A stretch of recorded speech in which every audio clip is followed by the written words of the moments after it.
Hi guys, this is Aditya from spoken English Guru channel. आप सभी का स्वागत है कंजंक्शंस के इस वीडियो लेक्चर में।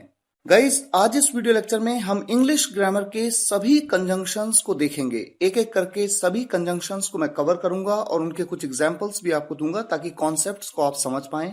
एक बार कॉन्सेप्ट क्लियर हो गया, उसके बाद प्रैक्टिस का रोल है। प्रैक्टिस के लिए englishwale.com English speaking course book अगर आपके पास है तो आप उससे प्रैक्टिस कर सकते हैं। अगर आपके पास बुक अवेलेबल नहीं है तो आप पीडीएफ फाइल डाउनलोड कर सकते हैं englishwale.com से फ्री ऑफ कॉस्ट। साथ ही साथ मैं आपके लिए एंड्रॉइड ऐप भी डेवलप कर रहा हूं जिसमें आप करेंगे ये कि जब आप कॉन्सेप्ट्स को वीडियोस के थ्रू सीखेंगे उसके बाद आप प्रैक्टिस करेंगे और प्रैक्टिस जितनी ज्यादा आप करेंगे उतना परफेक्शन आएगा उस कॉन्सेप्ट पे। आज इस वीडियो लेक्चर में हम कंजंक्शंस के 38 कॉन्सेप्ट्स को कवर करेंगे। देखिए आपके सामने है बट का यूज लेकिन, बल्कि या सिवाय के सेंस के लिए। फॉर, एज, बिकॉज और सिंस, क्योंकि या चूंकि के सेंस के लिए। यहां पर इंपॉर्टेंट पॉइंट ये है कि कई बार स्टूडेंट्स ये सोचते हैं कि फॉर तो एक प्रेपोजिशन है। देखिए, फॉर का यूज या सिंस का यूज प्रेपोजिशन की तरह भी होता है और कंजंक्शन की तरह भी होता है। मैं आपको यकीन दिलाता हूं कि इस वीडियो लेक्चर को देखने के बाद सभी कंजंक्शंस का बेसिक कॉन्सेप्ट आपको बिल्कुल क्लियर हो जाएगा। तीसरा कॉन्सेप्ट आपके सामने है also, even, either, too, as well का यूज भी के सेंस के लिए। उसके बाद as adjective as soon as या द मोमेंट का use, as well as far as if या एज दो का use, as yet, till now, by now, so far का यूज अभी तक के सेंस के लिए। Although, though, even if, even though का यूज हालांकि या भले ही के सेंस के लिए। उसके बाद then also, even then, yet, still, however, इनका यूज फिर भी के सेंस के लिए। और उसके बाद देखिए स्टिल या इवन नाउ का यूज अभी भी के सेंस के लिए। आप यहां पर नोट करेंगे कि स्टिल का यूज फिर भी और अभी भी दो अलग अलग सेंस में हो रहा है, लेकिन उस समय स्टिल की पोजीशन क्या होगी सेंटेंस में ये आपको कॉन्सेप्ट से पता लग जाएगा। फिर हम कवर करेंगे such as, in such a way, that, if और वेदर का यूज, वेदर और का use, either or, neither nor neither negative sentences में, और सो का यूज पॉजिटिव सेंटेंसेस में। नो सूनर हैड के साथ देन का use, not only but also, provided, providing, so that, so hence, henceforth, therefore. उसके बाद WH फैमिली मेंबर्स जैसे व्हाट, व्हाई, वेयर, हु, इनका यूज दैट के साथ किस तरह से और किस सेंस में। That's what, that's how, that's when, that's where, that's which, that's who या that's whom। Till then, by then का concept. Till the time, by the time, as long as या अनटिल का यूज, अनलेस का use, बहुत ही important conjunctions हैं। Lest का use, otherwise और एल्स, वाइल के साथ वर्ब की first form plus ING, whereas या वाइल का यूज, और इस वीडियो लेक्चर के एंड में WH फैमिली का यूज कंजंक्शंस की तरह, जहां पर दैट के साथ नहीं आएगा, सिर्फ व्हाट का यूज, व्हाई, वेयर, हु, ये इंटेरोगेटिव्स भी हैं और साथ ही साथ एज अ कंजंक्शन भी इनका यूज किया जाता है। शुरुआत करने से पहले मैं आपके सामने 7 क्वेश्चंस रखता हूं। ये मल्टीपल चॉइस क्वेश्चंस हैं। यहां पर आपके सामने 3 विकल्प हैं, 3 ऑल्टरनेटिव्स हर क्वेश्चन के। आपको सही ऑल्टरनेटिव को चूज करना है। पहला क्वेश्चन देखिए, वो जो मेरे साथ था मेरा भाई है। जो मेरे साथ था, जो के लिए हु, दैट या विच, किसका यूज किया जाएगा। क्वेश्चन नंबर 2, मेहनत करो कहीं ऐसा ना हो कि तुम फेल हो जाओ। यहां पर विल, शुड या मे में से कौन सा विकल्प आप चूज करेंगे। क्वेश्चन नंबर 3, अगर वो ढंग से पढ़ाई नहीं करेगा वो फेल हो जाएगा। अगर या यदि, अगर या यदि के लिए आप इफ का यूज करते हैं, लेकिन यहां पर ऑल्टरनेटिव्स में इफ है ही नहीं। क्यों नहीं है ये कॉन्सेप्ट में आपको पता लगेगा। यहां पर अनटिल, अनलेस या टिल में से किसी एक ऑल्टरनेटिव को आप चूज करेंगे। देखिए इस सेंटेंस में एक इंपॉर्टेंट पॉइंट और है। मैंने आपसे कहा कि अगर वो अच्छे से पढ़ाई नहीं करेगा, यदि वो अच्छे से पढ़ाई नहीं करेगा, करेगा के लिए मैंने स्टडीज यहां पर प्रेजेंट इन डेफिनेट टेंस में फॉर्म किया, जबकि मैं कह रहा हूं फ्यूचर में। ऐसा क्यों, ये भी आप इस कॉन्सेप्ट में जानेंगे। क्वेश्चन नंबर 4, ये वो घर है जिसकी छत कमजोर है। जिसकी छत, जिसकी के लिए ऑफ विच, ऑफ हुज या हु का यूज करेंगे। क्वेश्चन नंबर 5, मैं नहीं जानता कि वो मुझे पसंद करता है या नहीं। की के लिए इफ, दैट, वेदर, किसका यूज करना सही है, किसका गलत। क्वेश्चन नंबर 6, मैं ये नहीं खाता, न तुम खाते हो। न तुम खाते हो को किस तरह से बनाएंगे? Neither do you, not do you या सो डू यू। बहुत ही इंपॉर्टेंट कंजंक्शन कॉन्सेप्ट है जो स्पीकिंग में भी आपको जरूरत पड़ती है, लेकिन आपको नहीं पता होता तो आप सेंटेंसेस को नहीं फॉर्म कर पाते। क्वेश्चन नंबर 7, अयांश अभी भी अविरत को कॉल करता है। अभी भी, इसके लिए कौन सा कंजंक्शन यूज किया जाए? Yet, still, even now. और हैरानी की बात यह है कि आपको लगेगा कि एक पर्टिकुलर कंजंक्शन वहां पर यूज हो सकता है, लेकिन जब आप इस वीडियो लेक्चर को देख लेंगे तो आप ये समझ पाएंगे कि जो आपको लग रहा था जरूरी नहीं है कि वो कंजंक्शन वहां पर फिट हो सकता है वो रूल को वायलेट करे, तो इसलिए आप उसको वहां पर यूज नहीं कर सकते। अब मैं एक एक करके सभी कंजंक्शंस को आपके सामने कवर करता हूं। आप ध्यान से इस वीडियो लेक्चर को देखते जाइए और समझते जाइए। So guys, let's get started.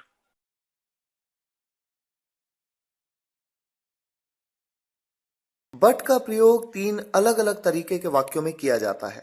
पहला तब जब किसी वाक्य में लेकिन, पर या परंतु का सेंस आए। दूसरा तब जब किसी वाक्य में बल्कि का सेंस आए। और तीसरा तब जब किसी वाक्य में सिवाय या अलावा का सेंस आए।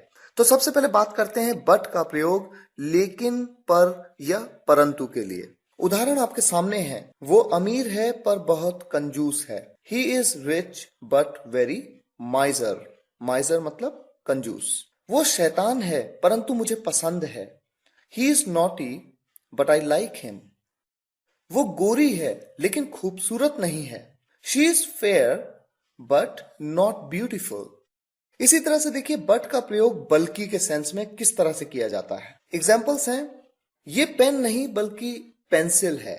This is not a pen but a pencil. वो बेवकूफ नहीं बल्कि समझदार है। He is not fool but wise. उसे डांटा नहीं गया बल्कि पीटा गया। He was not scolded but beaten. ये एक पैसिव वॉइस का सेंटेंस है जिसके बारे में मैंने एक्टिव पैसिव वॉइस की वीडियो लेक्चर में आपको बताया था। उसे डांटा नहीं गया किसी के द्वारा। अब देखते हैं बट का प्रयोग सिवाय या अलावा के सेंस के लिए किस तरह से किया जाता है। देखिए सेंटेंसेस आपके सामने हैं। मैं आपके घर के सिवाय या मैं आपके घर के अलावा कहीं भी जा सकता हूं। I can go anywhere but your home. तो कहां नहीं जा सकता? आपके घर। तो आपके घर को बट के तुरंत बाद मैंने यूज किया। I can go anywhere but your home. मैं कुछ भी कर सकता हूं सिवाय तुम्हें पीटने के। I can do anything but beat you. सिवाय के साथ जो लगा है उसे बस बट के बाद आप यूज कर लेते हैं। बाकी प्रैक्टिस से ही चीजें ज्यादा क्लियर होती हैं।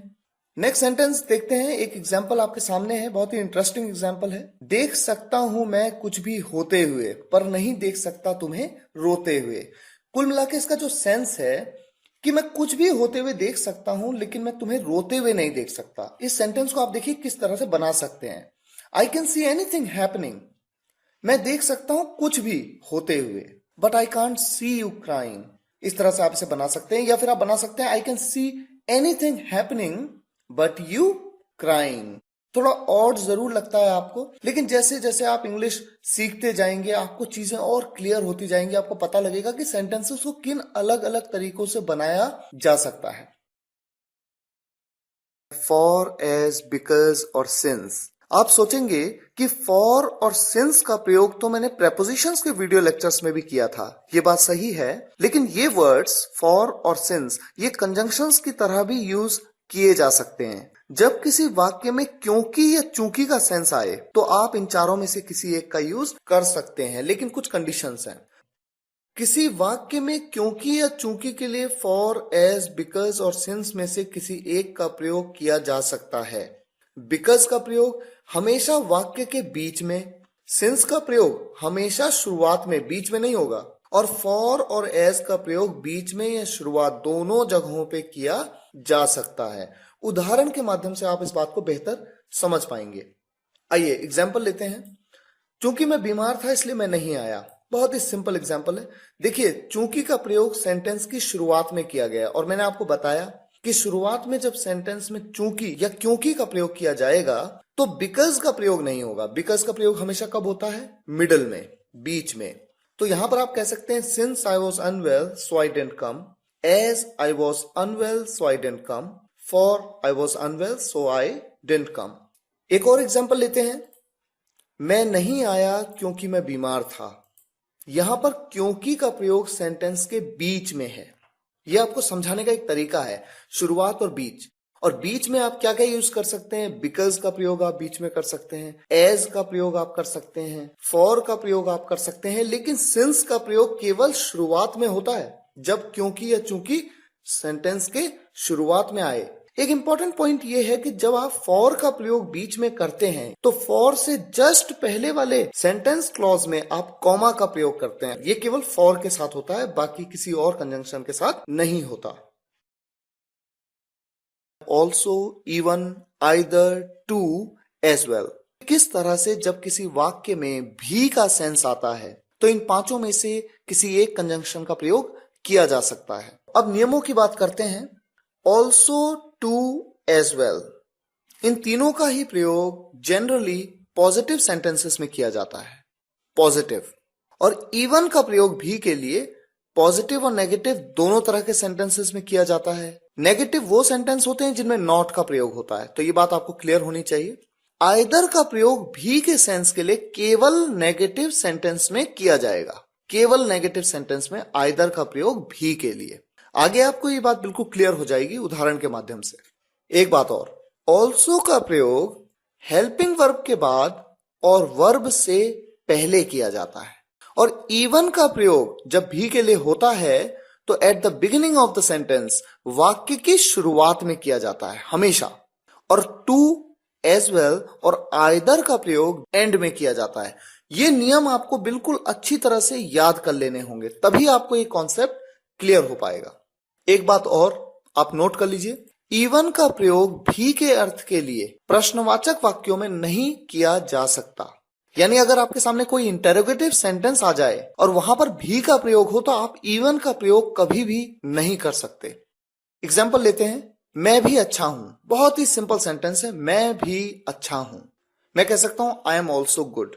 मैंने बताया ऑल्सो का प्रयोग पॉजिटिव सेंटेंस में होता है, ये एक पॉजिटिव सेंटेंस है, यहां पर नहीं का प्रयोग नहीं है।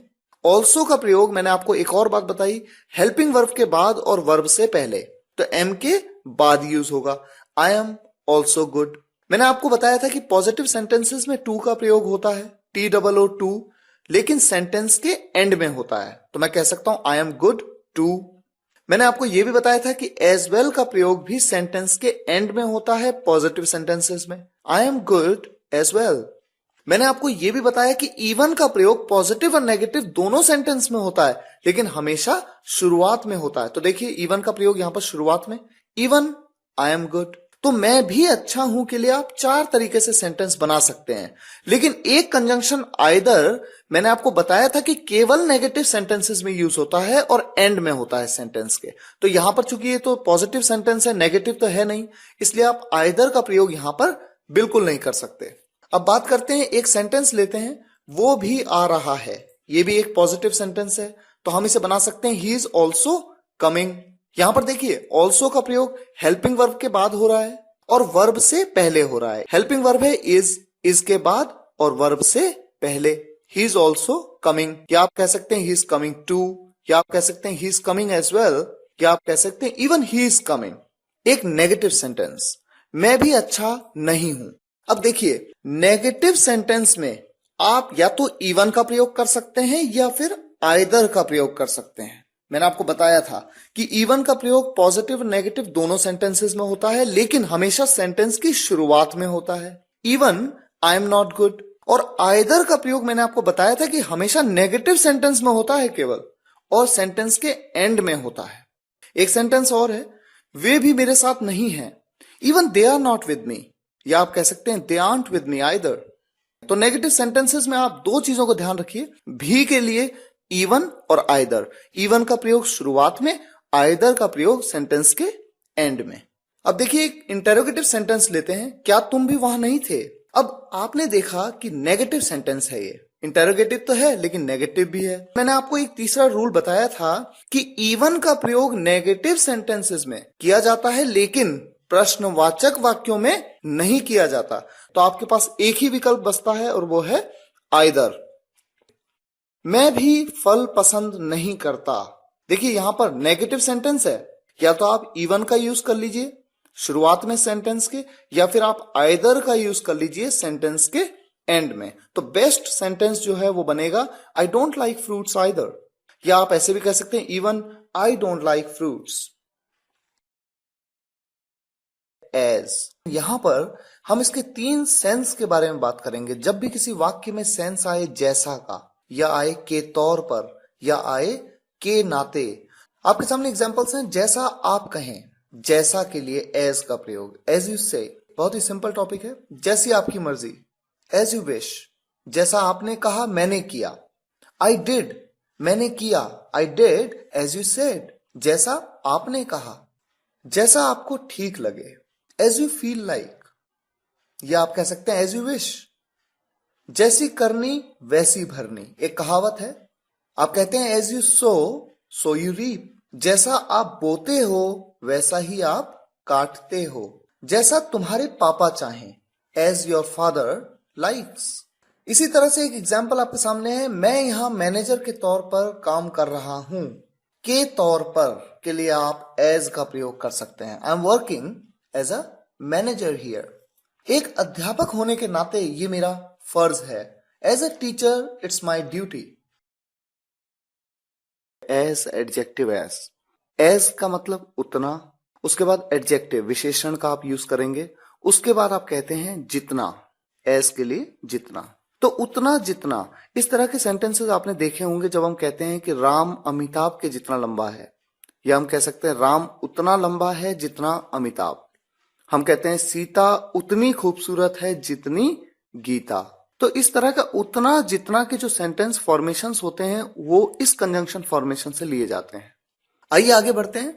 सबसे पहले जरा फॉर्मेशन को देखें। मैं आपसे कहूं एज टॉल एज अमित, तो देखिए एज उतना, टॉल क्या है, एक एडजेक्टिव है, लंबा, एज जितना, अमित उतना लंबा जितना अमित। उतना लंबा जितना अमित मतलब तो एक ही है, अमित के जितना लंबा।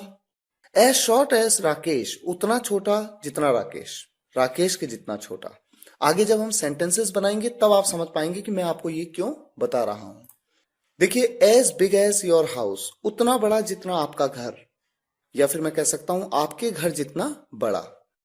एज ब्लैक एज कोल, उतना काला जितना कोयला, कोयले के जितना काला। As beautiful as you are, उतनी खूबसूरत जितनी तुम हो, तुम्हारी जितनी खूबसूरत।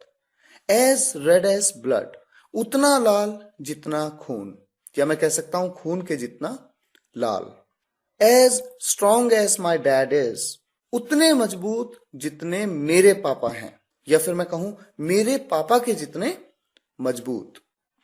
As cute as she was, उतनी प्यारी जितनी वो थी, शी वॉज वो थी, या मैं कह सकता हूं उसके जितनी प्यारी।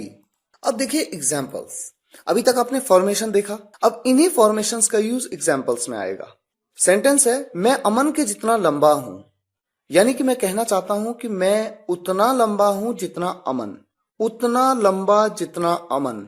As tall as Aman, I am मैं हूं, as tall as Aman, Aman के जितना लंबा। वो लड़का सचिन के जितना छोटा है, दैट बॉय इज वो लड़का है, as short as Sachin, Sachin के जितना छोटा, या उतना छोटा जितना सचिन। वो मेरे भाई के जितना छोटा है। अब यहां पर उम्र की अगर बात हो रही है तो हम कहेंगे he is as young as my brother. ये पेन तुम्हारे पेन जितना पुराना नहीं है, दिस पेन इज नॉट, ये पेन नहीं है, as old as your pen, उतना पुराना जितना तुम्हारा पेन। मैं आप जितना पैसे वाला नहीं हूं, यानी मैं उतना अमीर नहीं हूं जितने आप हो। I am not as rich as you are, I am not मैं नहीं हूं, एज रिच एज उतना अमीर जितने यू आर आप हो। तुम मेरे जितने चालाक नहीं हो, यू आर नॉट तुम नहीं हो, as clever as I am, as clever as उतने चालाक जितना मैं हूं, आई एम। राम उसके जितना पागल नहीं है, Ram is not as mad as he is. वो कटरीना की जितनी खूबसूरत है, she is as beautiful as Katrina. क्या तुम मेरे जितना अच्छा गा सकते हो? Can you sing? क्या तुम गा सकते हो? एज गुड एज, उतना अच्छा जितना। आई कैन, क्या तुम मेरी उम्र के हो? इस सेंटेंस को देखिए, आप यूं तो एक बहुत सिंपल तरीके से बोल सकते हैं, आर यू माई एज। ये एक बहुत ही सिंपल सेंटेंस है, अक्सर यूज होता है, आर यू माई एज। या आप इसे इस तरह से भी इस फॉर्मेशन में बना सकते हैं, आर यू, क्या तुम हो, एज ओल्ड एज, उतनी उम्र के जितना मैं हूं, I am. As soon as, जब भी किसी वाक्य में जैसे ही या ज्यों ही का सेंस आता है तो आप एज सुन एज का प्रयोग वहां पर कर सकते हैं। यहां तक कि आप द मोमेंट का भी प्रयोग कर सकते हैं। आइए एग्जांपल लेते हैं, जैसे ही वो आया मैं चला गया। बहुत ही सिंपल टॉपिक है, हो सकता है आपको इसके बारे में पता हो, फिर भी हो सकता है कुछ नई बातें आपको पता लगे। जैसे ही वो आया मैं चला गया, as soon as he came I left. या आप कह सकते हैं the moment he came I left. एक एग्जाम्पल और है, घर आ जाना जैसे ही पापा चले जाएं। तो जैसे ही पापा चले जाएं, ज्यों ही पापा चले जाएं, घर आ जाना। Come home the moment dad goes, जितनी जल्दी हो सके चले जाओ। लीव, लीव मतलब जाओ, चले जाओ। एज सुन एज पॉसिबल, जितनी जल्दी हो सके। जैसे ही उसे पता चला कि वो अब नहीं रहे, वो रोने लगा। जैसे ही के लिए आप यहां पर एज सुन एज या द मोमेंट का यूज कर सकते हैं। The moment he knew that he was no more, he started weeping. जो ही वो आया वो गई। As soon as he came she left. As well as बहुत ही इंपॉर्टेंट कंजंक्शन है। इसके एक बहुत ही इंपॉर्टेंट रूल के बारे में मैं आपको इस वीडियो लेक्चर में बताऊंगा, जिससे रिलेटेड क्वेश्चंस अक्सर कंपटीशन एग्जाम्स में पूछे जाते हैं और अक्सर बच्चे इसमें कंफ्यूज होते हैं। प्रॉपर ग्रामर की जानकारी होना भी जरूरी है कंपटीशन एग्जाम्स के लिए। कॉन्वर्सेशंस में कई बार आप ग्रामर का प्रॉपर यूज नहीं करते हैं तो चल जाता है, क्योंकि सेंस से समझ में आ जाता है, लेकिन जब आप लिखते हैं या किसी एग्जाम में बैठते हैं तो आपको प्रॉपर ग्रामर का यूज करना होता है। एग्जाम्पल्स आपके सामने हैं। राम पढ़ा लिखा है, साथ ही साथ उसके माता पिता भी पढ़े लिखे हैं। Ram is educated as well as his parents are educated. वो पैसे वाला है, साथ ही साथ दयालु भी है। He is rich as well as kind. तुम मेरे भाई हो, साथ ही साथ सबसे अच्छे दोस्त भी। You are my brother as well as the best friend. वो क्रिकेटर है, साथ ही फुटबॉलर भी है। साथ ही साथ की जगह आपने क्या यूज किया? साथ ही, बात एक ही है। He is cricketer as well as footballer. तो इन सभी सेंटेंसेस में आपने साथ ही साथ के सेंस के लिए एज वेल एज का प्रयोग। अब मैं उस इंपॉर्टेंट रूल की बात करता हूं जिसके बारे में मैंने आपको वीडियो लेक्चर की शुरुआत में बताया था। इंपॉर्टेंट रूल क्या है? देखिए, subject 1 plus as well as plus subject 2। Definition आपके सामने है। When as well as is used to join two or more subjects, the verb or helping verb is to be used as per the first subject. जब as well as का प्रयोग दो या दो से अधिक सब्जेक्ट्स के बीच में आता है तो ऐसे केसेस में जो आपकी वर्ब है या हेल्पिंग वर्ब, क्रिया या सहायक क्रिया जो होती है, जो यूज करनी है, वो पहले सब्जेक्ट के अनुसार ही यूज की जाएगी। मैं और वो दोषी हैं। I and he are to blame. बहुत ही सिंपल। यहां पर दो सब्जेक्ट्स हैं। कौन? एक हूं मैं, एक हो तुम। मैं और वो, सॉरी, एक है third person singular. I and he are to blame.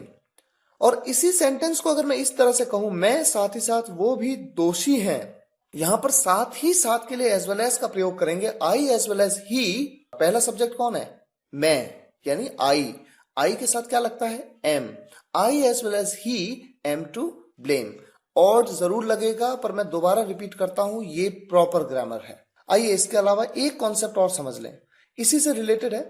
देखिए, when two subjects are joined by as well as or with, the verb should follow the first subject. मैंने अभी आपको बताया कि एज वेल एज जब किसी वाक्य में आता है दो सब्जेक्ट्स के बीच में, तो हेल्पिंग वर्ब हमेशा पहले सब्जेक्ट के अकॉर्डिंग लगती है। और इसी तरह से जब विद के साथ भी आएगा, जब दो सब्जेक्ट्स को ज्वाइन करेंगे विद के साथ, तब भी जो वर्ब या हेल्पिंग वर्ब का यूज होगा वो पहले सब्जेक्ट के अकॉर्डिंग ही होगा।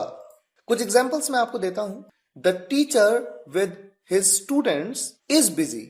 यहां पर इज का प्रयोग किया जाएगा। अक्सर इस तरह के क्वेश्चंस कंपटीशन में पूछे जाते हैं। आपके सामने विकल्प दिए जाते हैं, इज, एम, आर, और आप यहां पर अक्सर आर का प्रयोग करेंगे, क्योंकि आपको ऐसा लगेगा कि एक सब्जेक्ट है टीचर और साथ में है कुछ स्टूडेंट्स, तो यानी यहां पर प्लूरल सब्जेक्ट है, मोर देन वन, तो आप आर का प्रयोग करेंगे, पर ये सही नहीं है। जब विद का प्रयोग आए या एज वेल एज का प्रयोग आए दो सब्जेक्ट्स के बीच में, तो हेल्पिंग वर्ब या वर्ब हमेशा पहले सब्जेक्ट के अकॉर्डिंग लगाइए। दूसरा सेंटेंस है he as well as I is at home. यहां पर इज का प्रयोग क्यों लगा? क्योंकि पहला सब्जेक्ट है ही। अगर मैं कहता आई एज वेल एज ही, तो आप एम का प्रयोग करते, क्योंकि पहला सब्जेक्ट तब क्या होता? आई। और तीसरा सेंटेंस देखिए बहुत ही सिंपल है, he and I are at home. यहां पर एंड का प्रयोग किया गया है। एंड के साथ क्या यूज होता है? आर। एज फार एज, जब भी किसी वाक्य में जहां तक का सेंस आता है, एग्जाम्पल देखिए आपके सामने है, जहां तक मैं जानता हूं उसके 2 बच्चे हैं। इस तरह के वाक्यों में जहां तक के लिए एज फार एज का प्रयोग किया जाता है। As far as I know he has 2 children. जहां तक मुझे पता है वो शादीशुदा है। As far as I know he is married. जहां तक मेरी पढ़ाई का सवाल है, मैंने सिर्फ 12वीं पास की है। As far as my study is concerned I am only 12th pass. ऐसे केसेस में जब सवाल है, आप कहते हैं ना, जहां तक मेरी पढ़ाई का सवाल है, जहां तक मेरे परिवार का सवाल है, जहां तक मेरे भाई का सवाल है, जहां तक मेरी बहन का सवाल है, ऐसे सभी सेंटेंसेस में आप एज फार एज के साथ कंसर्न्ड वर्ड का प्रयोग करेंगे। ये कॉन्सेप्ट आप याद कर लीजिए। जैसे जैसे आप प्रैक्टिस करते जाएंगे आपको ये कॉन्सेप्ट वैसे भी क्लियर होता जाएगा। जहां तक मेरे भाई का सवाल है वो ग्रेजुएट है। ग्रेजुएट को आप स्नातक कहते हैं। As far as my brother is concerned he is graduate. जहां तक मेरे परिवार का सवाल है, मेरी 2 बहनें हैं। As far as my family is concerned I have 2 sisters. Such के 3 फॉर्मेशन, सच, सच एज और इन सच अ वे। सच का प्रयोग कब किया जाता है? जब किसी वाक्य में सेंस आता है इस तरह का या ऐसा। जैसे वाक्य होते हैं ना, ऐसा बच्चा मुझे पसंद नहीं, इस तरह का आदमी मुझे अच्छा नहीं लगता, इस तरह के लोग वहां रहते हैं, इस तरह का या ऐसा। ऐसे सेंस में आप सच का प्रयोग करते हैं। उदाहरण के साथ आप समझेंगे जरूर। दूसरा देखिए सच एज, जब आप कहते हैं जैसे कि, उदाहरणतः, उदाहरण के तौर पे जब आप कहते हैं मेरे पास कई चीजें हैं, जैसे कि पेन, पेंसिल, तो जैसे कि के लिए आप सच एज का यूज कर सकते हैं। और तीसरा है इन सच अ वे, इस तरह से या ऐसे। जैसे हम कहते हैं उसने इस तरह से बात की, यानी उसने ऐसे बात की, या हम कहते हैं वो ऐसे गया, या हम कहें वो इस तरह से गया। तो ऐसे सेंटेंसेस में जब इस तरह का सेंस आता है तो इन सच अ वे का प्रयोग किया जाता है। एग्जाम्पल आपके सामने है। सबसे पहले देखिए, ऐसे लोग स्वार्थी होते हैं। ऐसे लोग यानी इस तरह के लोग। इस तरह के लिए आप क्या यूज करते हैं? Such. Such people are selfish. ऐसे बच्चे मुझे पसंद नहीं। ऐसे मतलब इस तरह के बच्चे। आई डोंट लाइक, मुझे पसंद नहीं ऐसे बच्चे, सच चिल्ड्रन। ऐसी कई कहानियां मैं सुन चुका हूं। आई हैव हर्ड, मैंने सुनी है, मैनी सच स्टोरीज, ऐसी कई कहानियां। कई के लिए मैनी, ऐसी स्टोरीज, सच स्टोरीज। मेरे पास कई चीजें हैं, जैसे कि कंप्यूटर, मोबाइल। मेरे पास कई चीजें हैं, जैसे कि उदाहरणतः कंप्यूटर, मोबाइल आदि। I have many things such as computer, mobile etcetera. उसके साथ कई लोग हैं, जैसे राम, राहुल, मोहन आदि। There are many people with him such as, उदाहरण के तौर पे राम, राहुल, मोहन एटसेट्रा। तो जैसे कि के सेंस के लिए आपने क्या यूज किया? Such as. इसी तरह से उसने मुझे इस तरह से देखा, लगा वो मुझे चाहती है। उसने मुझे इस तरह से देखा, यानी ऐसे देखा, इस तरह से।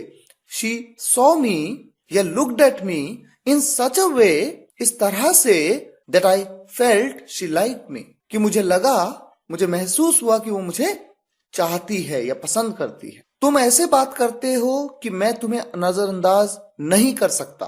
तुम ऐसे बात करते हो यानी तुम इस तरह से बात करते हो। इस तरह से या ऐसे के लिए आप क्या यूज करते हैं? In such a way. You talk in such a way that I can't ignore you.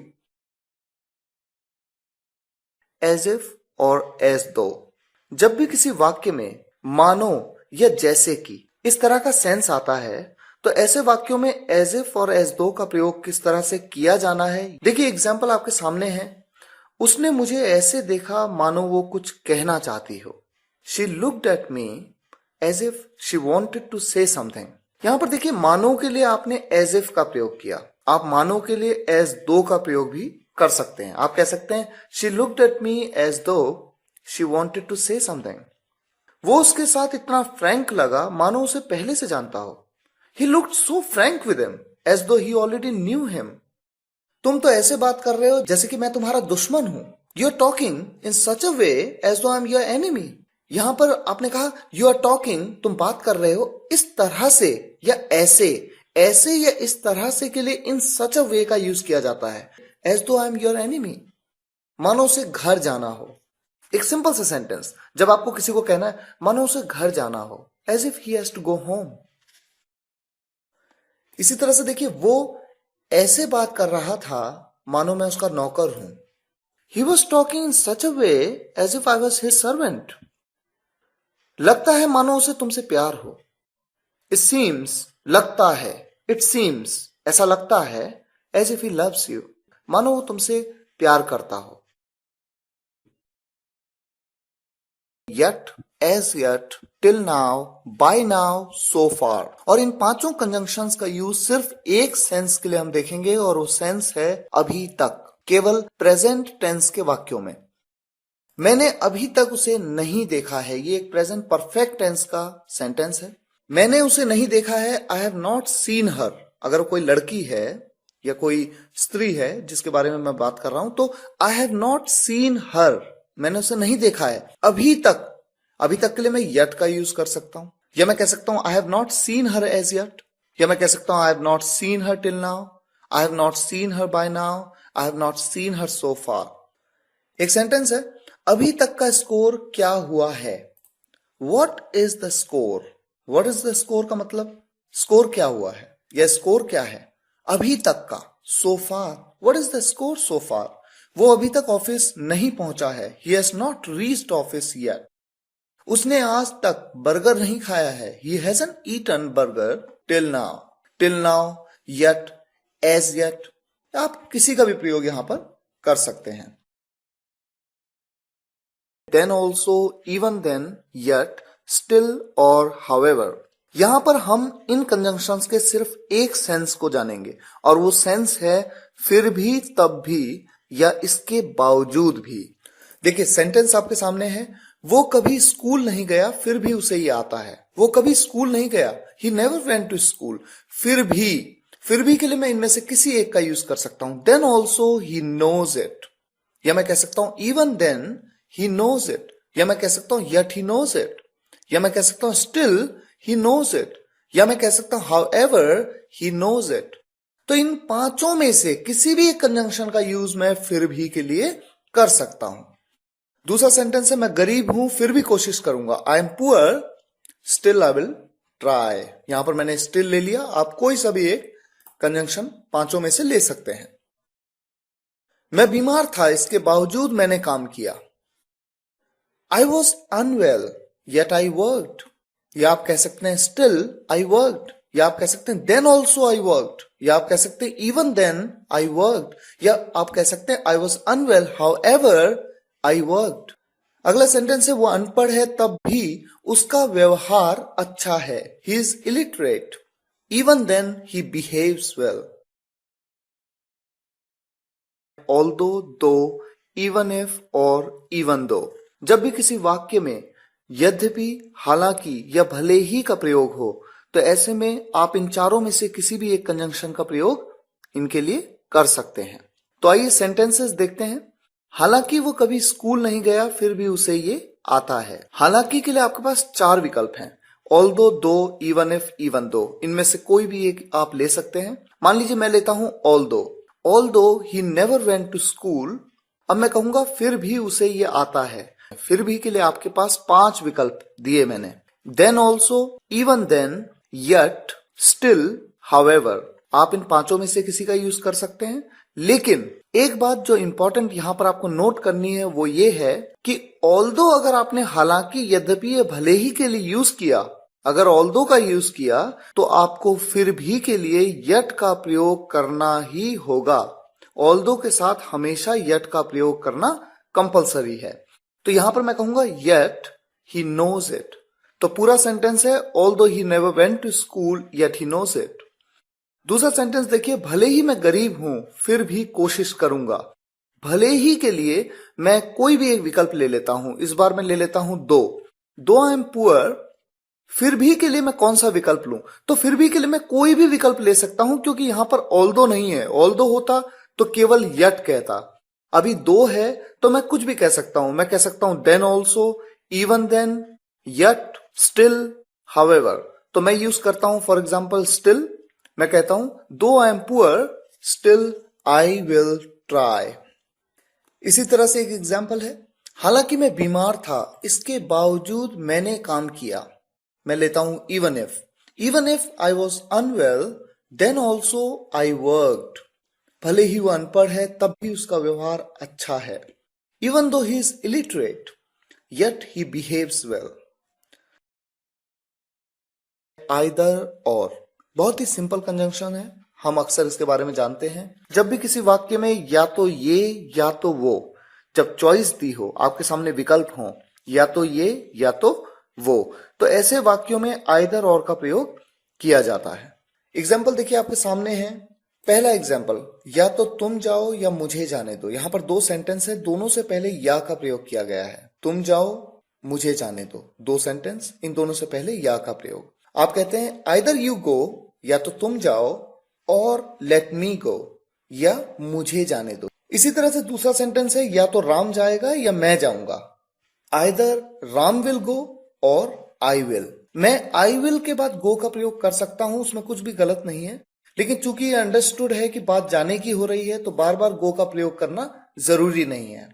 तीसरा सेंटेंस है, राम या तो जाएगा या आएगा। राम के पास दो विकल्प हैं, जाना या आना। चूंकि यहां पर सब्जेक्ट एक ही है, राम, केवल राम की ही बात हो रही है। जब एक ही सब्जेक्ट की बात होती है तो आप आइदर और के कॉम्बिनेशन का प्रयोग हेल्पिंग वर्ब के बाद करते हैं। हेल्पिंग वर्ब है यहां पर विल। राम विल आइदर गो और कम। इसी तरह से कुछ एग्जांपल्स और हैं आपके सामने। मैं दिल्ली जाऊंगा या मुंबई। मेरे पास दो विकल्प हैं, दिल्ली या मुंबई जाने के। I will either go to Delhi और मुंबई, या फिर मैं कह सकता हूं I will go either Delhi और मुंबई। दूसरा सेंटेंस है, या तो तुम गलत हो या वो। देखिए दो अलग अलग स्टाइल में कैसे बना सकते हैं। आइदर यू और ही इज रॉन्ग, या आप बना सकते हैं आइदर यू आर रॉन्ग, या तो तुम गलत हो, और ही इज, या वो गलत है। तो ही इज रॉन्ग भी आप कह सकते हैं, लेकिन रॉन्ग बार बार कहने की जरूरत नहीं है, क्योंकि अंडरस्टूड है कि गलत की बात हो रही है। यहां पर हम पढ़ने वाले हैं नाइदर नॉर के बारे में, जिसका मतलब है न ये न वो। आइए टॉपिक की शुरुआत करते हैं, कुछ एग्जाम्पल्स के माध्यम से आप समझें इस टॉपिक को। न तुम जाओ न मुझे जाने दो। नाइदर यू गो, न तुम जाओ, नॉर लेट मी गो, न मुझे जाने दो। दूसरा सेंटेंस है, न राम जाएगा न मैं जाऊंगा। Neither Ram will go nor I will. I will गो भी आप कह सकते हैं, लेकिन बार बार गो कहना जरूरी नहीं है, क्योंकि अंडरस्टूड है कि जाने की बात हो रही है। Neither Ram will go nor I will. न राम जाएगा न आएगा। यहां पर राम सब्जेक्ट मेरा एक ही है, उसके पास दो विकल्प, Ram will neither go nor come. न राम जाएगा न राम आएगा। इसी तरह से कुछ सेंटेंस और हैं आपके सामने। न मैं दिल्ली जाऊंगा न Mumbai. I will neither go to Delhi nor Mumbai. या आप कह सकते हैं आई विल गो, मैं जाऊंगा, नाइदर दिल्ली नॉर मुंबई, न दिल्ली न मुंबई। न तुम गलत हो न वो। Neither you nor he is wrong. Neither you are wrong nor he is. दोनों तरीके से आप दोनों स्टाइल में इसको आप बना सकते हैं।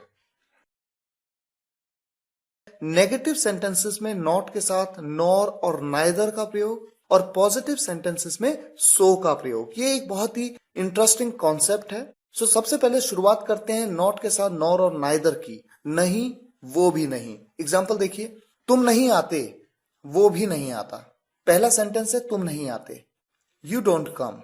बहुत ही सिंपल प्रेजेंट इंडेफिनिट टेंस का सेंटेंस है, वो भी नहीं आता। तो जब दूसरा सेंटेंस साथ में लग के आता है वो भी नहीं आता, तो वो भी नहीं, तो ऐसे केस में आप क्या यूज करते हैं, नाइदर या नॉर का प्रयोग आप कर सकते हैं, और उसके बाद हेल्पिंग वर्ब और फिर आएगा सब्जेक्ट। बिल्कुल डिफरेंट कॉन्सेप्ट है, बहुत ही डिफरेंट कॉम्बिनेशन है या स्ट्रक्चर कहूं मैं।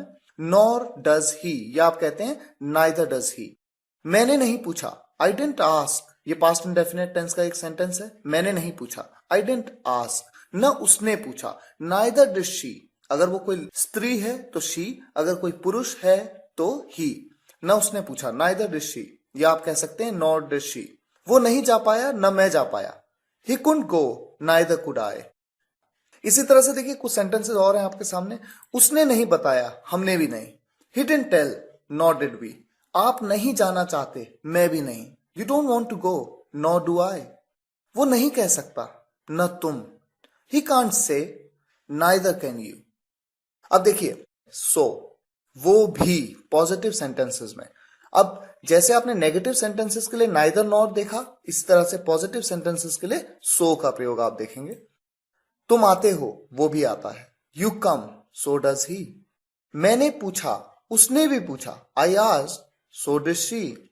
वो जा पाया, पाया या सका के लिए कुड का प्रयोग। ही कुड गो, मैं भी जा पाया, सो कुड आई। उसने बता दिया, हमने भी बता दिया। He told, so did we. आप जाना चाहते हो, मैं भी, यानी मैं कहना चाहता हूं आप जाना चाहते हो, मैं भी जाना चाहता हूं। You want to go, so do I. वो कह सकता है, तुम भी कह सकते हो। वो कह सकता है, ही कैन से, तुम भी कह सकते हो, so can you. That, if, whether और WH family member as a conjunction. किस सेंस में? की के सेंस में। की जब भी किसी वाक्य में आप देखते हैं ना, राम ने कहा कि वो जाएगा, की। मैंने कहा कि मैं ये काम करूंगा।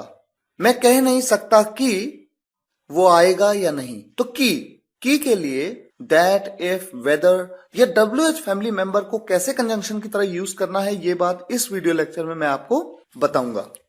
सर्टेनिटी या निश्चितता के लिए दैट का प्रयोग किया जाता है, अभी आप समझेंगे उदाहरण के माध्यम से। और जब बात संभावना की हो, जब श्योरिटी ना हो, सर्टेनिटी ना हो, तो इफ या वेदर का प्रयोग किया जाता है की के लिए।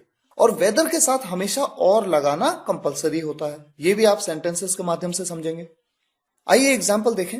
मैं जानता हूं कि वो खेलेगा, यह निश्चितता है। मैंने कहा मैं जानता हूं कि वो खेलेगा, यहां किसी संभावना की बात नहीं हो रही है। I know that he will play. Aarohi कहती है कि अर्नवी प्यारी है। Aarohi says that Arnavi is cute. Ram कह रहा है कि सीता अच्छी है। Ram is saying that Sita is good. तो यहां पर सर्टेनिटी की बात हो रही है, आपने दैट का प्रयोग किया की के लिए। अब आप देखिए सेंटेंस है, मैं कह नहीं सकता कि वो खेलेगा। यहां पर सर्टेनिटी नहीं है, यहां पॉसिबिलिटी है, संभावना की बात हो रही है, निश्चितता नहीं है। आई कांट से, मैं कह नहीं सकता कि वो खेलेगा। की के लिए मैं क्या लगाऊं? If he will play. लेकिन जब मैं कहता हूं मैं कह नहीं सकता कि वो खेलेगा या नहीं, या का प्रयोग जब मैंने किया, तो की और या के लिए यहां पर वेदर और के फॉर्मेशन का यूज करूंगा और मैं कहूंगा I can't say weather he will play और नॉट।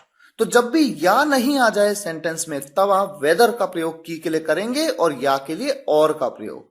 इसी तरह से देखिए, आरोही ने कहा कि अर्नवी प्यारी है। सर्टेनिटी की बात हो रही है, आपने दैट का प्रयोग किया। आरोही सेड दैट अर्नवी वॉज क्यूट। मैंने आपको ये सेंटेंस इसलिए बताया क्योंकि मैं आपको यहां पर यह कहना चाहता हूं कि अर्नवी प्यारी है के लिए आप सोचेंगे कि अर्नवी इज क्यूट कहना चाहिए मुझे, लेकिन आप ध्यान दीजिए आरोही ने यह बात कब कही? पास्ट में, बीते हुए कल में। तो जब सेंटेंस का पहला पार्ट बीते हुए कल में है, तो आने वाला पार्ट भी बीते हुए कल में ही होगा सेम सेंटेंस में। आरोही सेड, आरोही ने कहा, यह बात बीत गई।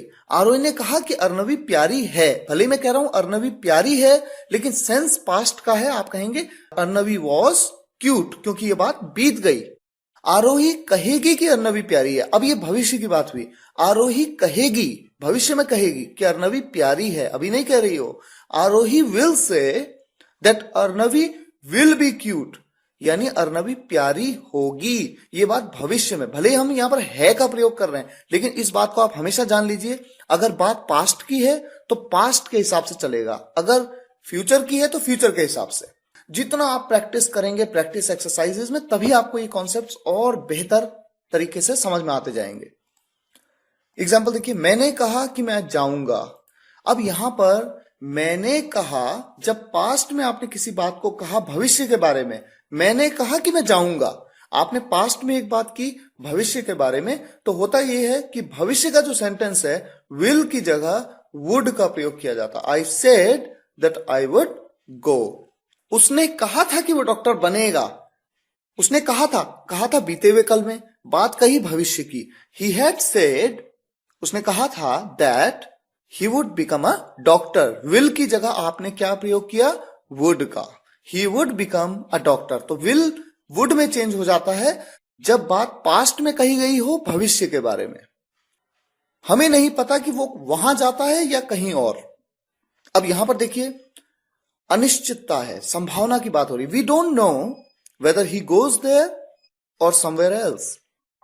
क्या तुम्हें पता है कि वो घर पर है? यहां पर संभावना की बात हो रही है, तो की के लिए आप इफ का प्रयोग करेंगे। Do you know if he is at home? और इसी तरह से मैंने आपको शुरुआत में बताया था कि किस तरह से WH फैमिली का आप यूज करते हैं। क्या तुम्हें पता है कि मैं कौन हूं? क्या तुम्हें पता है? डू यू नो कि मैं कौन हूं? तो ऐसे सेंटेंस में जब आपके सामने की के बाद वाला सेंटेंस इंटेरोगेटिव है, ऐसे में इंटेरोगेटिव WH फैमिली मेंबर ही आपका की जगह पे रिप्लेस हो जाता है। आप कहते हैं do you know who I am? Who का प्रयोग आपने किया और की के लिए आपने किसी चीज का प्रयोग नहीं किया, बस उसी इंटेरोगेटिव को आपने की जगह पे यूज कर लिया। Do you know who I am? क्या तुम्हें पता है कि ये क्या है? Do you know what this is? Ram ने पूछा कि राहुल कौन है। Ram asked who Rahul is. यहां पर हु इज राहुल नहीं, who Rahul is helping verb subject के बाद यूज होती है इस तरह के सेंटेंसेस में। मैंने पूछा कि तुम कहां थे। I asked where you were. Whether और, मैं वेदर और के दो कॉन्सेप्ट्स के बारे में आपको बताऊंगा, चाहे या और की या। सबसे पहले शुरुआत करते हैं कॉन्सेप्ट नंबर 1, वेदर और चाहे या। एग्जाम्पल्स के माध्यम से हम इसको समझेंगे। आपके सामने पहला एग्जाम्पल है, चाहे वो आए या ना आए मैं तो जाऊंगा। वेदर ही गोज और नॉट आई विल गो। दूसरा सेंटेंस है, चाहे राम खेले या न खेले तुम्हें खेलना चाहिए। वेदर राम प्लेस और नॉट यू शुड प्ले। देखिए कॉन्सेप्ट नंबर 2, वेदर और का दूसरा कॉन्सेप्ट है कि या, संभावना के साथ। एग्जाम्पल है, मैं कह नहीं सकता कि वो खेलेगा या नहीं। यहां पर एक पॉसिबिलिटी की बात की। आपके सामने आया कि और फिर आया या, तो आप कह सकते हैं मैं कह नहीं सकता, आई कांट से कि वो खेलेगा या नहीं, वेदर ही विल प्ले और नॉट। दूसरा सेंटेंस है, वो नहीं जानता था कि लोग आएंगे या नहीं। दोबारा यहां पर पॉसिबिलिटी की बात हो रही है। He didn't know whether people would come और नॉट। हमें नहीं पता कि वो वहां जाता है या कहीं और। We don't know whether he goes there और एल्सवेयर। एल्सवेयर या फिर आप कह सकते हैं somewhere else. No sooner had और देन का प्रयोग किस तरह के सेंस में? जब किसी वाक्य में ही था का सेंस आता है, लेकिन किस तरह से ये उदाहरण के माध्यम से हम समझेंगे। देखिए थोड़ा ट्रिकी है, लेकिन होता क्या है कि जब आप प्रैक्टिस करते हैं, कॉन्सेप्ट को आपने समझा, लेकिन जब आप प्रैक्टिस करते रहते हैं तो धीरे धीरे कॉन्सेप्ट आपको बेहतर क्लियर होता जाता है। एग्जाम्पल देखिए आपके सामने है, मैं पहुंचा ही था कि वो आ गए। ही था, मैं पहुंचा ही था, मैंने ये काम किया ही था कि वो हो गया। मैं पहुंचा ही था कि वो आ गए। No sooner had I reached, no sooner had I reached then they came. और यहां पर जो देन यूज किया जाता है THAN, तुलनात्मक, तुलना की बात हो रही है। एक काम की दूसरे काम से तुलना, कि ये काम हुआ ही था कि वो हो गया, दूसरा काम एक काम से तुलना की जा रही है। राम को मैंने फोन किया ही था कि उसका मैसेज आ गया। No sooner had I called Ram then he messaged me. इसी तरह से सेंटेंस है, हम स्टेशन पहुंचे ही थे कि ट्रेन चल दी। No sooner had we reach the station then the train left. हम सोए ही थे कि बारिश होने लगी। No sooner had we slept then it started raining. तो इस तरह के वाक्य इस कॉन्सेप्ट में आते हैं। जब भी किसी वाक्य में न केवल ये बल्कि वो भी, या यही नहीं वो भी, इस तरह का सेंस आता है तो आप नॉट ओनली और बट ऑल्सो का प्रयोग करते हैं। वो न केवल क्रिकेटर है बल्कि फुटबॉलर भी है, या मैं कह सकता हूं वो क्रिकेटर ही नहीं फुटबॉलर भी है। He is not only a cricketer but also a footballer. वो है न केवल एक cricketer, not only a cricketer but also, बल्कि फुटबॉलर भी, बट ऑल्सो अ फुटबॉलर। तो आप ये ध्यान रखेंगे कि ऑल्सो की जगह ऑल्सो का ही यूज करना है। ये नहीं कि कई बार गलती करते हैं कि बट के बाद कई लोग इस तरह से भी फॉर्मेशन बनाते हैं, he is not only a cricketer but a footballer too. भी के लिए ऑल्सो की जगह टू का प्रयोग कर देते हैं, ऐसा आपको नहीं करना है। जब आप नॉट ओनली का यूज करते हैं तो बट ऑल्सो का यूज करना कंपलसरी है। इसी तरह से देखिए एक सेंटेंस है, वो न केवल मेरा दोस्त है बल्कि तुम्हारा भाई भी है। या फिर मैं कह सकता हूं वो मेरा दोस्त ही नहीं तुम्हारा भाई भी है। He is not only my friend but also your brother. वो है, ही इज न केवल मेरा दोस्त, नॉट ओनली माई फ्रेंड, बल्कि तुम्हारा भाई भी, बट ऑल्सो योर ब्रदर। वो न केवल अंग्रेजी बल्कि पंजाबी बोलना भी जानता है। या मैं यूं कहूं वो अंग्रेजी ही नहीं पंजाबी बोलना भी जानता है। He can speak not only English but also Punjabi. Otherwise और एल्स बहुत ही सिंपल कंजंक्शंस हैं। इन दोनों ही कंजंक्शंस का प्रयोग वरना के सेंस के लिए या नहीं तो के सेंस के लिए किया जाता है। किस तरह से किया जाना है ये बात उदाहरण के माध्यम से बताऊंगा। एग्जाम्पल देखिए, मैं मेहनत करूंगा वरना फेल हो जाऊंगा। आई विल वर्क हार्ड वरना, वरना के लिए आपने क्या यूज किया, अदरवाइज आई विल फेल। सही पता लिखो वरना कुरियर कहीं और जा सकता है। राइट द करेक्ट एड्रेस और एल्स। आप वरना के लिए अदरवाइज भी यूज कर सकते हैं और एल्स का भी प्रयोग कर सकते हैं। आप कह सकते हैं अदरवाइज कुरियर में गो समवेयर एल्स, या आप कह सकते हैं और एल्स कुरियर में गो समवेयर एल्स। तो जहां पर अदरवाइज का यूज आप करते हैं, आप और एल्स का भी प्रयोग वरना के सेंस के लिए कर सकते हैं। मत जाओ नहीं तो वो तुम्हें डांटेगा, यानी मत जाओ वरना वो तुम्हें डांटेगा। Don't go otherwise he will scold you, या आप कहिए don't go or else he will scold you. अभ्यास करो नहीं तो जीतना मुश्किल है। डू प्रैक्टिस, डू का यूज किया यहां पर। ये इंपेरेटिव सेंटेंसेस में मैंने आपको बताया था कि क्यों डू का यूज किया जाता है इस तरह के सेंटेंसेस में, थोड़ा जोर देने के लिए। Do practice otherwise it's difficult to win, या आप कह सकते हैं डू प्रैक्टिस और else it's difficult to win. Provided और प्रोवाइडिंग दोनों का ही प्रयोग बशर्ते, शर्त यह है कि, पर तब जब, इस तरह के सेंस वाले वाक्यों में किया जाता है जब कंडीशन की बात होती है, किसी शर्त की बात होती है। एग्जाम्पल्स आपके सामने हैं, मैं तुमसे मिलूंगा पर तब जब तुम मुझसे वादा करो कि तुम राम के बारे में नहीं पूछोगे। मैं तुमसे मिलूंगा पर तब जब, बशर्ते, या आप कहना चाहते हो मैं तुमसे मिलूंगा पर शर्त ये है, कंडीशन दी आपने, तो आप प्रोवाइडिंग या प्रोवाइडेड का यूज कर सकते हो। I will meet you provided you promise me that you will not ask about Ram, या आप कह सकते हो I will meet you providing you promise me that you will not ask about Ram. वो आएगा पर तब जब राम ना आए, आपने कंडीशन रख दी, वो आएगा बशर्ते राम ना आए। He will come providing Ram doesn't कम, मैं तुम्हें पैसे दूंगा बशर्ते तुम मेरा काम करो। I will give you money provided you do my work. साथ ही साथ मैं आपको ये बताना चाहूंगा कि प्रोवाइडिंग और प्रोवाइडेड दोनों के साथ आप दैट का प्रयोग करके भी सेंटेंस को बना सकते हैं। आप प्रोवाइडेड दैट, प्रोवाइडिंग दैट दोनों तरीके से आप कह सकते हैं, कोई प्रॉब्लम नहीं है। सो दैट, जब भी किसी वाक्य में ताकि का सेंस आता है तो सो दैट का प्रयोग किया जा सकता है। किस तरह से, ये बात उदाहरण के माध्यम से मैं आपको बताऊंगा। तो देखिए कुछ एग्जाम्पल्स आपके सामने हैं। मैं मेहनत करूंगा ताकि मैं पास हो सकूं। मैं मेहनत करूंगा, ये फ्यूचर इंडेफिनिट टेंस का एक सिंपल सेंटेंस है। मैं मेहनत करूंगा, आई विल वर्क हार्ड, ताकि, सो दैट। मैं पास हो सकूं, सकूं या पाऊं, इसके लिए आप कुड का यूज करते हैं, आई कुड पास। सही पता लिखो ताकि कुरियर कहीं और ना चला जाए। Write the correct address so that courier doesn't go elsewhere. मत जाओ ताकि वो तुम्हें न डांटे. डोंट गो, मत जाओ के लिए आप कहते हैं डोंट गो. ये एक इंपेरेटिव सेंटेंस है जिसके बारे में इंपेरेटिव्स में मैंने आपको बताया था. Don't go so that he doesn't scold you. अभ्यास करो ताकि तुम जीत पाओ.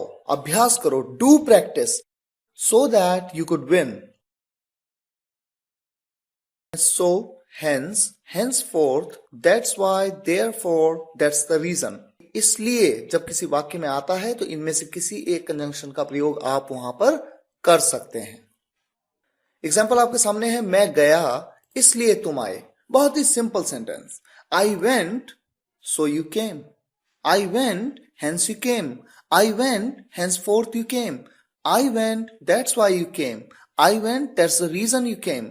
इनमें से किसी का भी यूज आप यहां पर कर सकते हैं. सेंस बिल्कुल सेम है. लेकिन एक बात मैं आपको यहां पर जरूर कहना चाहूंगा. वाक्य के अनुसार सो, hence, henceforth, that's why, that's the reason, therefore इनका प्रयोग किया जाता है. ये वाक्य के ऊपर निर्भर करता है, सेंटेंस के ऊपर डिपेंड करता है. लेकिन जैसे जैसे आप इसकी प्रैक्टिस करेंगे, न्यूज़पेपर पढ़ेंगे, इन पर्टिकुलर कंजंक्शंस का यूज किस तरह से सेंटेंसेस में किया जाना चाहिए, तो आपको ये बेहतर समझ आ पाएगा. फिलहाल आप इतना जान लीजिए कि इसलिए के लिए इन सभी कंजंक्शंस का प्रयोग किया जाता है. स्टिल और इवन नाउ.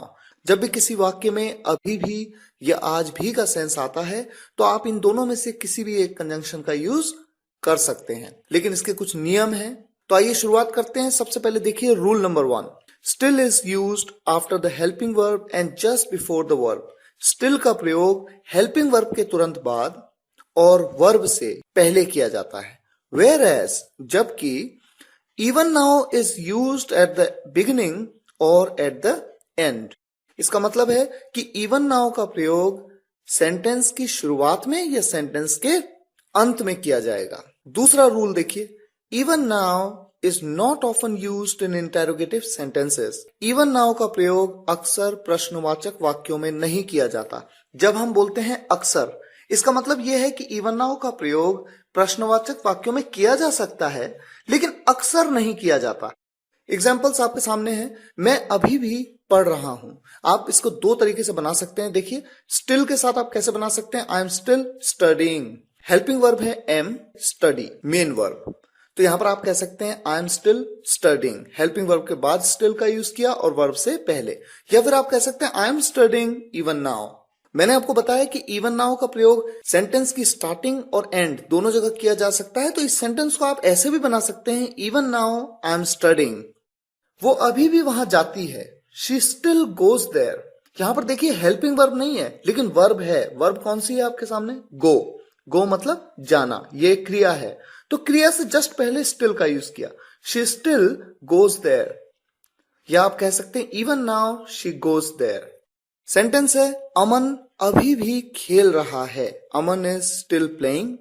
या आप कह सकते हैं Aman is playing even now. और अब देखिए आपके सामने एक इंटरोगेटिव सेंटेंस है. क्या वो आज भी आता है. Does he still come.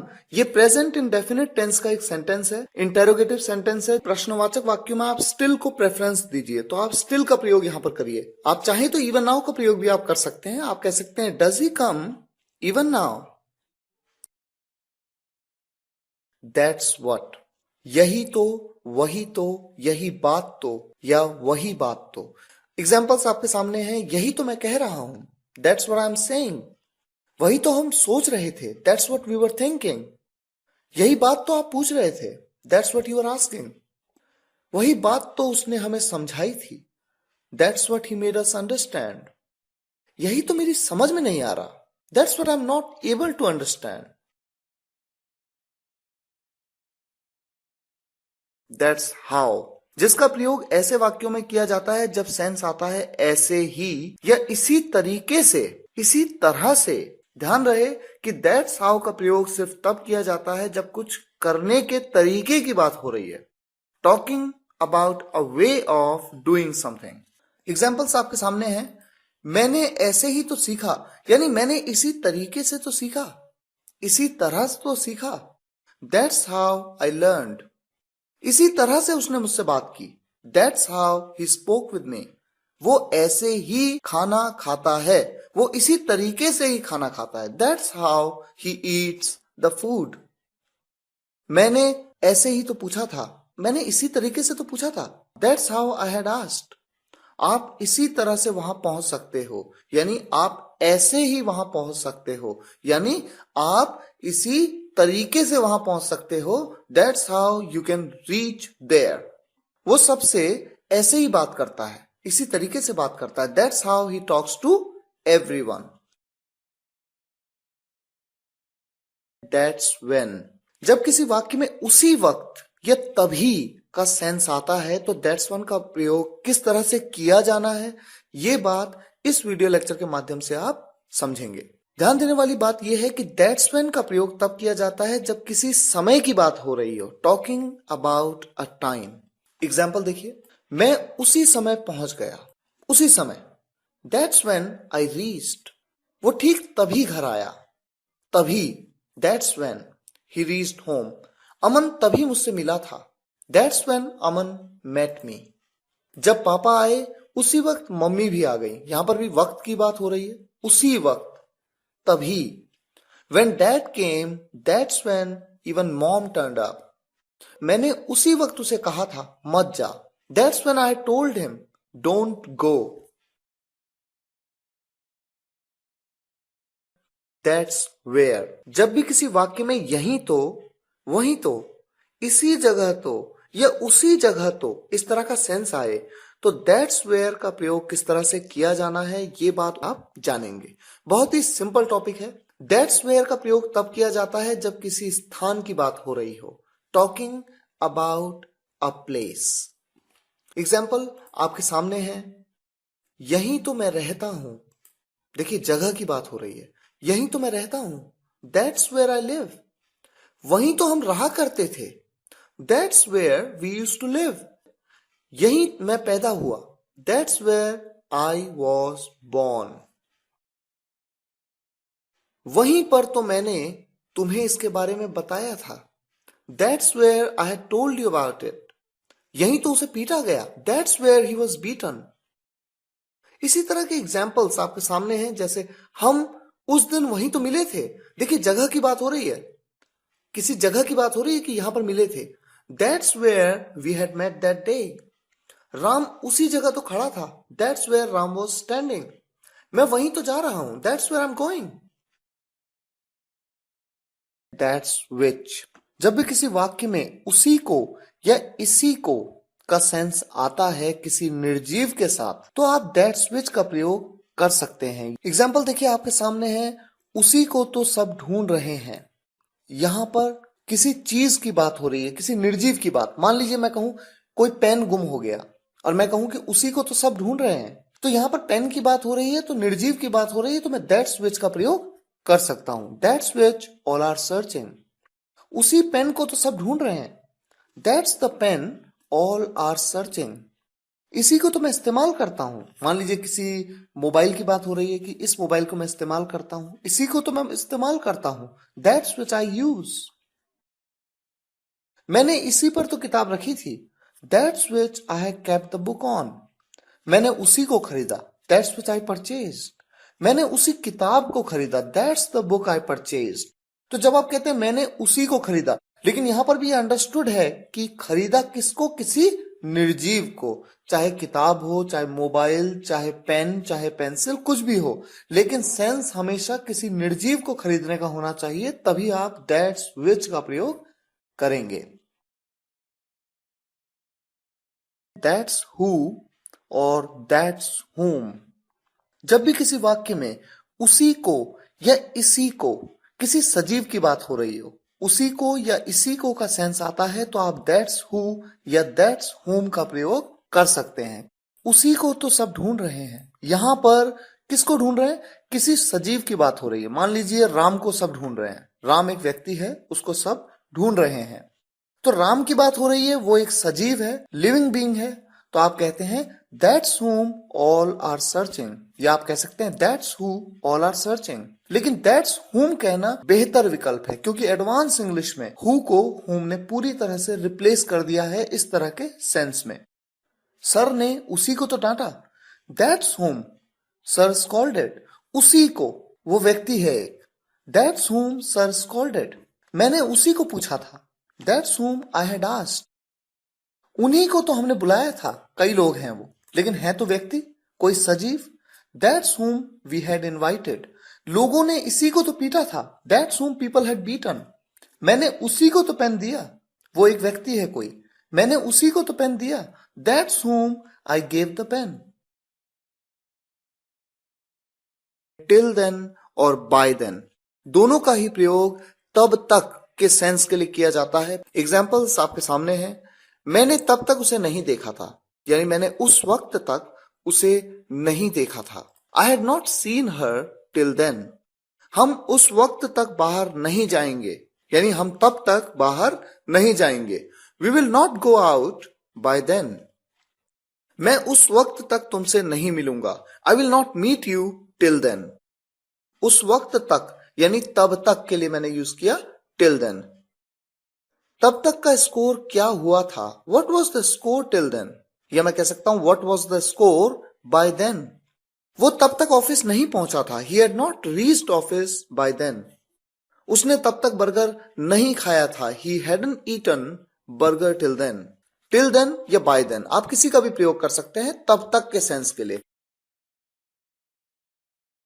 Till the time, by the time और एज लॉन्ग एज, इन चारों ही कंजंक्शंस का प्रयोग सिर्फ एक सेंस जब तक के लिए इस वीडियो लेक्चर में उदाहरण के माध्यम से हम समझेंगे। उससे पहले मैं आपको एक रूल बताना चाहूंगा। यदि जब तक के साथ वाला वाक्य, जैसे हम कहते हैं ना, जब तक मैं नहीं आया, जब तक तुम नहीं आते, जब तक वो नहीं आएगा, जब तक के साथ वाला वाक्य यदि फ्यूचर इंडेफिनिट टेंस में हो तो भी जब उसे बोला या लिखा जाएगा तो प्रेजेंट इनडेफिनिट टेंस में ही बोला या लिखा जाएगा। ये आपको हो सकता है अभी कंफ्यूज करे, लेकिन जब एग्जांपल्स के माध्यम से मैं आपको समझाऊंगा तो आपको ये क्लियर हो जाएगा।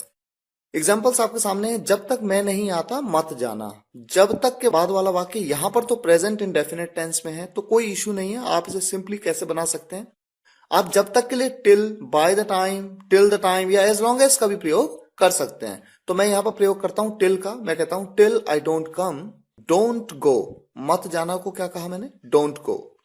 दूसरा सेंटेंस देखिए, अब यहां पर जब तक मैं नहीं आऊंगा मत जाना, जब तक के बाद वाला, जब तक के साथ वाला जो वाक्य है वो फ्यूचर में है, मैं नहीं आऊंगा, गागेगी। तो लेकिन जब इसे बोला या लिखा जाएगा तो बोला या लिखा इसको प्रेजेंट इंडेफिनिट टेंस में ही जाएगा। Till I don't come don't go, इस तरह से। तीसरा वाक्य देखिए, जब तक मैं नहीं आया तुम नहीं गए। जब तक के लिए आप कोई भी एक यूज कर लीजिए। Till I didn't come you didn't go. Did not को क्या कहते हैं आप, डिडंट या डिडंट।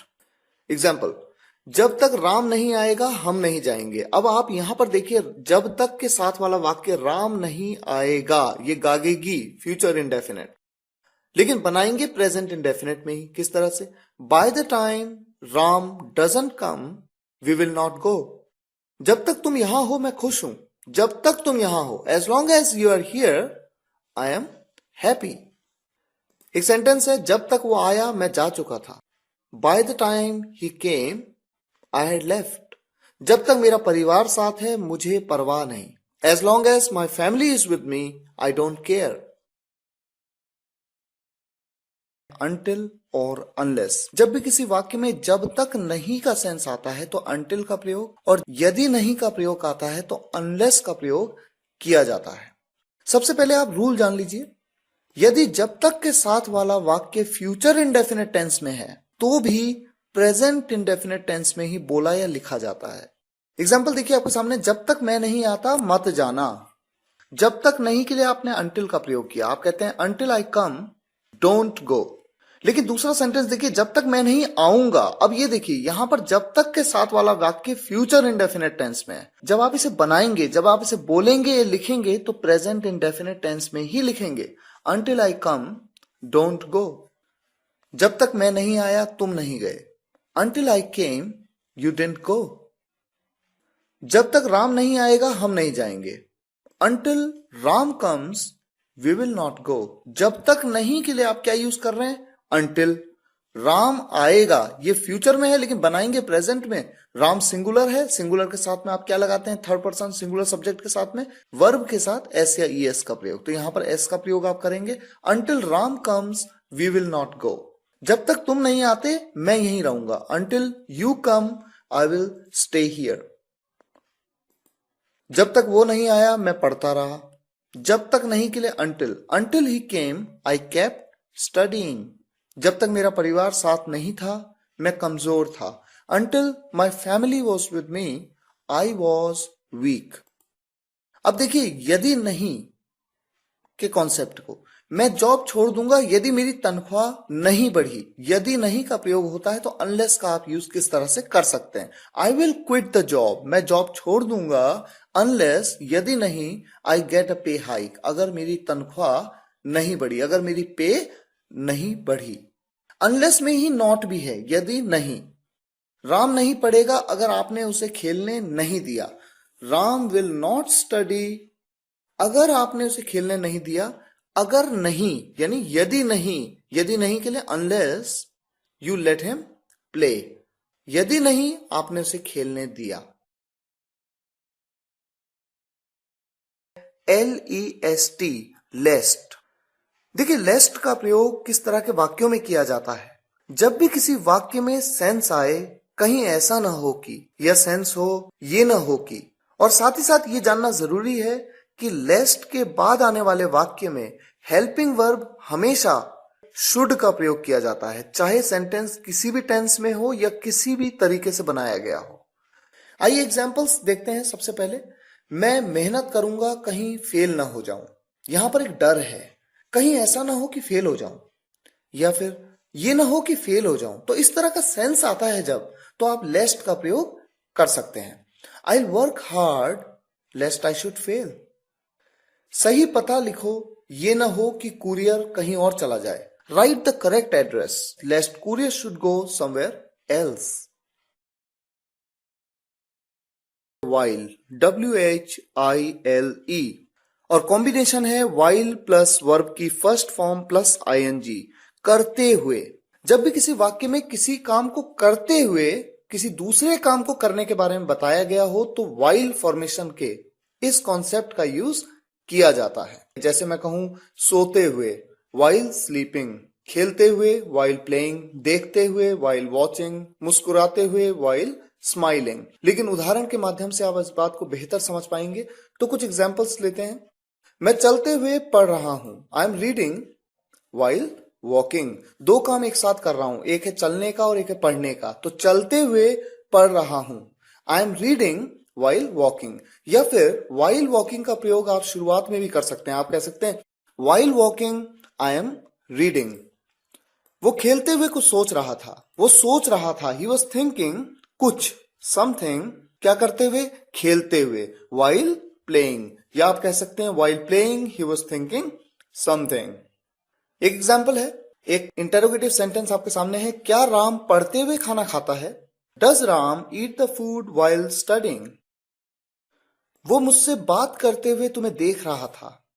वो दो काम एक साथ कर रहा था, तुम्हें देखने का और मुझसे बात करने का। तो मुझसे बात करते हुए तुम्हें देख रहा था। He was watching you, या कह सकते हैं he was looking at you while talking to me।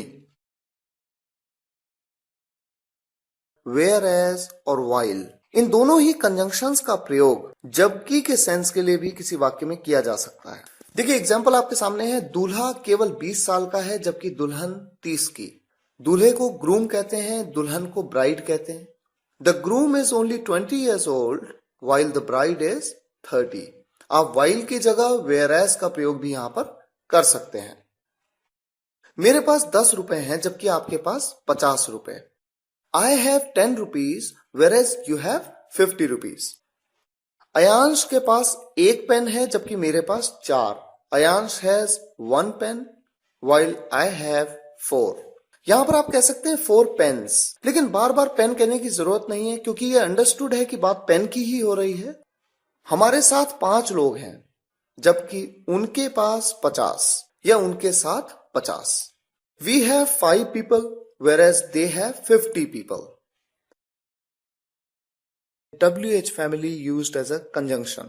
मैंने WH family के सेपरेट वीडियो लेक्चर में आपको बताया था कि WH family के वर्ड्स कौन कौन से हैं, जैसे what, why, where, who, whose, whom, which, और साथ ही साथ मैंने आपको ये बताया था कि WH family के मेंबर्स को, इन वर्ड्स को आप इंटेरोगेटिव सेंटेंसेस में यूज करते हैं, प्रश्नवाचक वाक्यों में, और साथ ही साथ इनको कंजंक्शंस की तरह भी यूज किया जा सकता है, जो इस वीडियो लेक्चर में हम आज उदाहरण के माध्यम से समझेंगे।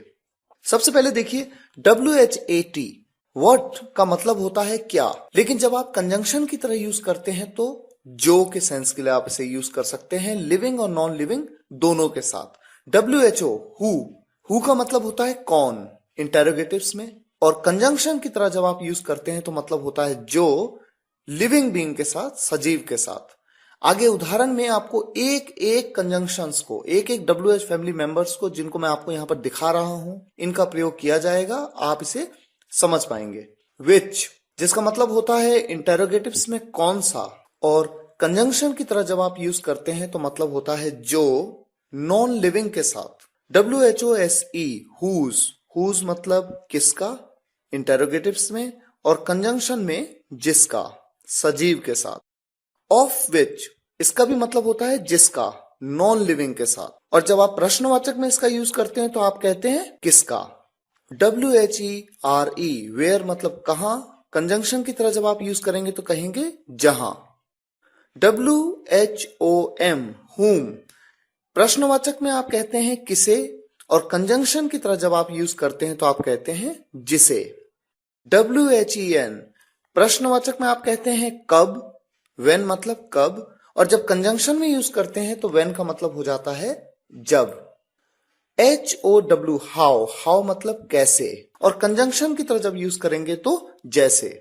With whom का मतलब प्रश्नवाचक वाक्यों में होता है किसके साथ, और एज अ कंजंक्शन जब आप यूज करते हैं तो आप कहते हैं जिसके साथ। For whom, जिसका मतलब एज एन इंटेरोगेटिव होता है किसके लिए, और जब आप कंजंक्शन की तरह यूज करते हैं तो आप कहते हैं जिसके लिए। फ्रॉम वेयर मतलब कहां से, और कंजंक्शन में जहां से। विदाउट whom, किसके बिना, और कंजंक्शन में जब आप यूज करेंगे तो आप कहते हैं जिसके बिना। ये तो फिलहाल आप याद कर सकते हैं, एग्जाम्पल्स आपके सामने हैं। क्या तुमने सुना जो मैंने कहा, क्या तुमने सुना, डिड यू हियर, जो मैंने कहा, जो मैंने कहा, तो जो मैंने कहा वो निर्जीव है, निर्जीव के साथ आप व्हाट का यूज कर सकते हैं, विच का भी यूज कर सकते हैं, व्हाट आई सेड, या फिर आप कह सकते हैं विच आई सेड। मैं भी आया जहां से आप आए, जहां से, यू तो फ्रॉम वेयर मतलब होता है कहां से, लेकिन इंटेरोगेटिव्स में, कंजंक्शंस में जब आप यूज करेंगे जहां से के लिए तो आप कहते हैं from where. I also came from where you came. लेकिन एडवांस इंग्लिश में कई बार होता क्या है, जैसे फ्रॉम वेयर में फ्रॉम को सेंटेंस के एंड में भी यूज किया जा सकता है। जैसे आप कहें I also came where you came from. आपने अक्सर ऐसा सुना होगा और न्यूज़पेपर्स में भी अक्सर इस तरह से पढ़ा होगा कि फ्रॉम, फॉर, इन सभी प्रेपोजिशंस का यूज जो कि WH फैमिली के साथ लग करके आते हैं, इनका यूज सेंटेंस के एंड में कर दिया जाता है, यानी इनको स्टार्टिंग से उठा के एंड में लाया जाता है। मैं वो हूं जिसके लिए तुम आए हो, मैं वो हूं, आई एम द वन, जिसके लिए तुम आए हो, जिसके लिए को आप क्या कहते हैं, for whom you have come. या आप कह सकते हो I am the one whom you have come for. आप फॉर का प्रयोग सेंटेंस के एंड में भी कर सकते हो। ये राम है जिसका भाई मेरे साथ था, this is Ram whose brother was with मी।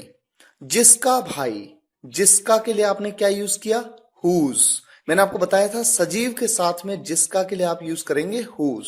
और जब हम कहते हैं ये वो घर है जिसकी छत कमजोर है, ये वो घर है जिसकी छत कमजोर है, यहां पर देखिए घर की बात हो रही है, घर एक निर्जीव है। हुज का प्रयोग नहीं करेंगे जिसका के लिए या जिसकी के लिए, आप यूज करेंगे ऑफ विच का। किस तरह से आप यूज करेंगे, दिस इज द हाउस, ये घर है, this is the house the roof of which, जिसकी छत, the roof of which is week.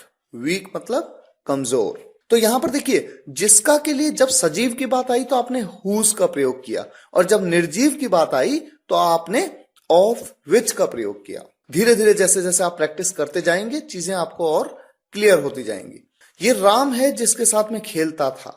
This is Ram with whom I use to play. जिसके साथ के लिए देखिए आपने क्या यूज किया, विद whom।